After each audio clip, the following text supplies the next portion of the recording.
Chapitre 17 Ferme Parker, de Reuter, État de New York, USA, 12 avril, après-midi.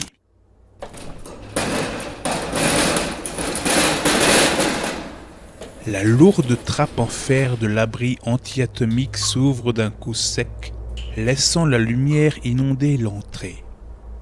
Un escalier en béton donne accès à cette tanière qui ressemble à s'y méprendre à l'intérieur d'un sous-marin coulé dans la cave de la ferme. Le lieu est exigu et froid, formé de deux parties distinctes, éclairées par une série de tubes fluorescents dont émane une lumière dure et glaciale. Un petit coin living, équipé d'une cuisine pour un total d'environ 9 mètres carrés à l'entrée, suivi d'une chambre à coucher constituée de 2 paires de lits superposés et exigus, avant d'atteindre, au fond du tunnel, une lourde porte en fer portant la mention « Cellier ». Jack est le premier à pénétrer dans l'abri, suivi de son fils Dylan et de Vincent. Le père Parker pose ses mains sur les hanches, admirant son œuvre. « On a construit ça après le 11 septembre. Tu te souviens des heures qu'on a passées à creuser ce trou, fiston ?» Le regard lourd de Dylan en dit long. Je me souviens surtout des corvées, alors que je n'étais encore qu'un enfant, quand tu me demandais de t'aider à construire cet abri, alors que moi, je voulais aller jouer au basket avec les potes. Je me souviens aussi des roustes que tu m'as mises ici, et même de ce week-end où tu m'as enfermé là, dans le noir total, sans manger ni boire, puni pour être rentré trop tard d'une soirée entre potes au lycée. Le père Parker continue, inflexible. « Mon grand-père en avait déjà creusé un, à l'époque de la crise des missiles de Cuba. Mais mon idiot de vieux l'a fait démolir après la chute du mur de Berlin. Heureusement que je suis moins con que lui, et plus travailleur aussi. » Vincent n'en revient pas. Ce mec est peut-être limite parano, mais il va jusqu'au bout de son truc. Un autre détail lui saute aux yeux. Il n'y a que 4 lits. Or, on est 5 à présent. Et je dormirai où ? Le père Parker se tourne vers lui, haussant les épaules. « C'était juste prévu pour nous, gamin. » Puis, désignant vaguement un coin de béton glacial situé près de l'entrée, il continue. « Bon, il y a des sacs de couchage en haut. Tu dormiras par là. » Charmant.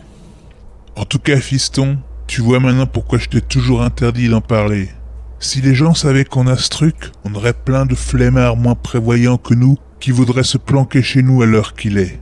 On devrait sans doute se battre contre ces parasites pour défendre nos droits, peut-être même l'arme au poing. Et crois-moi que je n'aurais pas hésité. » Jack fait semblant d'avoir un fusil à pompe entre ses mains, tirant sur une horde d'assaillants imaginaires. Face aux velléités guerrières du père Parker, Vincent a un mouvement de recul. « Quoi, t'es pas content, gamin ?» lance Jack sur un ton ferme. « Faudra t'y faire. La vie, c'est pas le pays tout mignon, tout rose des machins trucs que sa frangine regardait quand elle était gamine. » Les bisounours, précise Dylan. « Ouais, ou un truc du genre. La vie, c'est la jungle, mec, c'est la guerre. Les plus forts survivent, les plus cruels survivent. Les petits hippies, eux, bang !» Bang. Les derniers mots du père Parker glacent littéralement le sang de Vincent. Jack est, quant à lui, déjà passé à autre chose, montrant à présent à son fils une trappe en fer intégrée au mur de l'abri. « Bon, là, il y a le système d'aération, avec filtre antiparticules. Il y a aussi une radio pour capter tout ce qui se dit sur les ondes. On peut même écouter les fréquences militaires avec. Il y a aussi ce bouton qui sert à communiquer avec l'extérieur. » Le père Parker appuie dessus et se met à parler. À travers la trappe entr'ouverte, on entend sa voix, ou du moins un avatar métallique de cette dernière, résonner depuis un haut-parleur situé quelque part à l'extérieur. « Là derrière, dans le cellier, il y a des rations de survie, mais aussi des armes. 2 fusils d'assaut, quelques pistolets et pas mal de munitions. De quoi tenir 2 ans. Enfin, 2 ans. C'est ce qui était prévu pour 4 personnes. » Il insiste.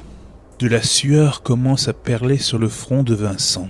Son truc sur les parasites, dont on se débarrasse à coups de bang, c'est sa façon de me dire ce qu'il pense de moi. Le père Parker continue le tour du propriétaire.